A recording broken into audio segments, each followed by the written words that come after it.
Hello student, मैं हूं दीप्ति गुप्ता। आज मैं आपको फाइनल अकाउंट में आर्थिक चिट्ठा यानी बैलेंस शीट करा रही हूं।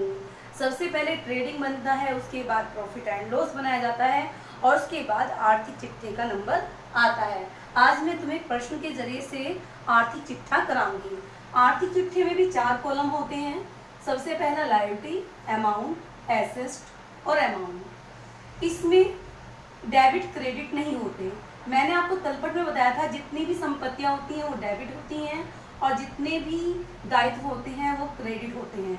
इसमें टू और बाय का प्रयोग भी नहीं होता। इस चीज का आपको ध्यान रखना है।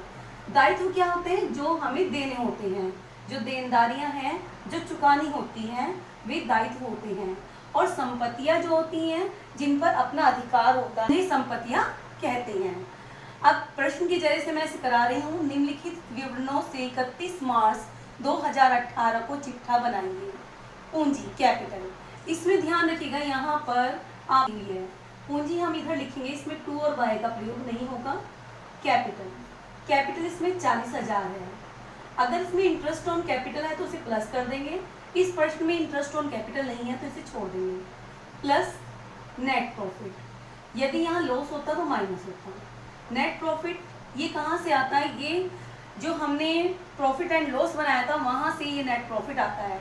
नेट प्रॉफिट 2,500 को हम प्लस करेंगे तो यहाँ पर 42,500 आ जाएगा। माइनस ड्राइंग जो है वो आपकी कितनी है? आहरण 4,300। 4,300 इसमें से लेस कर देंगे तो यहाँ पर बाहर लिख देंगे और कोई चीज नहीं है, 38,200। आगे अगला है क्रेडिटर। क्रेडिटर कौन होते हैं? जो फर्म में जिन्होंने उधार दे रखा है और जो पैसा लेंगे उन्हें क्रेडिटर कहते हैं। तो क्रेडिटर यहाँ पर हमारे देनदार हैं, यानी देनदारियां इधर आएंगी। क्रेडिटर 14,000। नेक्स्ट मशीन किसे कहते हैं? मशीन जो है हमारी संपत्ति है।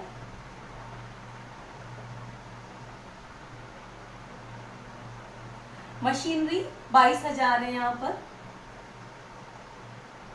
नेक्स्ट फर्नीचर पे भी हमारा अपना अधिकार होता है तो ये भी संपत्ति है, व्यवसाय के संचालन में काम आती है।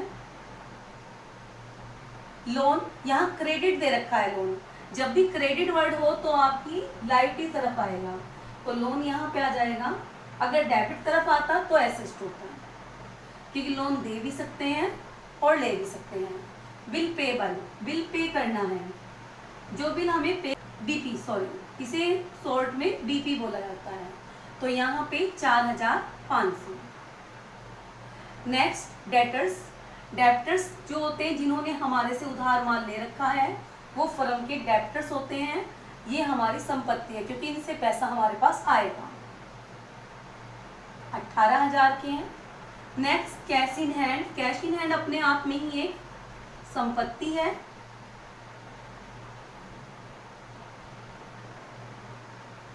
कैश इन हैंड 2,500 है यहाँ पर। आउटस्टैंडिंग हैंड के बाद आउटस्टैंडिंग वेजेज आता है। आउटस्टैंडिंग क्या होता है? वह आउटस्टैंडिंग जो हमने चुकाई नहीं है, देना बाकी है, तो ये हमेशा हमारा दायित्व होता है। ये आपका डेबिट यानी लायबिलिटी साइड आएगा ये। अब ड्राइंग ऑलरेडी आ ही चुका है, ये इसमें नहीं आएगा। प्रीपेड का मतलब होता है पहले से ही पेड कर दिया, अग्रिम भुगतान कर दिया। जो प्रीपेड है, जब अग्रिम भुगतान कर दिया तो उसे हमें भुगतान नहीं करना है तो ये हमारी एसेट है। तो ये हमारे एसेट साइड आएगी 700 रुपये। नेक्स्ट बिल रिसेबल जिसे BR भी बोलते हैं, ये भी ये एसेट साइड आएगी क्योंकि ये संपत्ति है हमारी। बैंक में रोकड़, कैश एट बैंक, जो संपत्ति बैंक में है वो तो है ही एसेट, उससे तो हमारा अधिकार है ही, तो वो हमारा डेबिट साइड आएगा। क्लोजिंग स्टॉक, ध्यान रखिएगा क्लोजिंग स्टॉक हमेशा जो और क्वेश्चन होंगे उसमें बाहर दिया होगा तलपट से बाहर आता है ये हमेशा, और ये हमेशा हमारी एसेस्ट होती है। तो एसेस्ट है 9600। इन्वेस्टमेंट,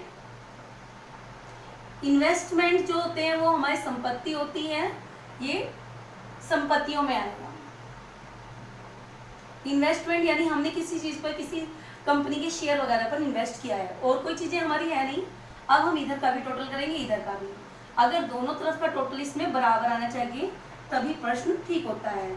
आर्थिक चिट्ठा व्यापार की आर्थिक स्थिति जानने के लिए ज्ञात किया जाता है। जितनी हमारी दायित्व होते हैं उतनी ही हमारी संपत्तियां होनी चाहिए, तो इसलिए इसको बैलेंस को मिलना चाहिए, तो यहाँ आ जाएगा।